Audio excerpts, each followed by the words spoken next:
Ma'am আসবো। Ma'am আসবো। হ্যাঁ যা বস। বাচ্চারা তোরা বই বের কর। হ্যাঁ ম্যাম।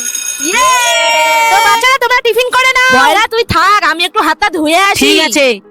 বয়রা তুই জানিস বেঙ্গি গরিব, ও শুধু তোর সাথে বন্ধুত্ব করেছে টাকার লোভে। বেঙ্গি তুই কি এনেছিস রে? আমি তো শুধু দুটো শুকনো রুটি এনেছি, আর তুই? আমি তো চাউমিন এনেছি রে। এক কাজ কর, তোর রুটি দুটো আমাকে দে আর আমার চাউমিন গুলো তুই খা।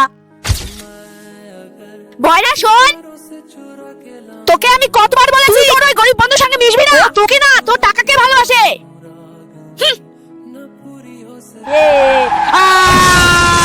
বয়রা তোর অ্যাক্সিডেন্টে তো দুটো চোখ নষ্ট হয়ে গিয়েছিল, তবু তোর বন্ধু বেঙ্গি তোকে দেখতে আসেনি। আমি তোকে সাবধান করেছিলাম না ওর থেকে দূরে থাকতে।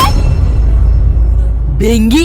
আরে বেঙ্গি তুই এখানে কেন? তুই তো কয়েকদিন ধরে স্কুলেও আসিসনি। কাকু বেঙ্গির কি হয়েছে? আসলে বাবা, বেঙ্গির একটা বন্ধু ছিল, তার অ্যাক্সিডেন্টে দুটো চোখ হারিয়ে ফেলে। আর বেঙ্গি তাকে তার দুটো চোখে দিয়ে দেয়। বেঙ্গি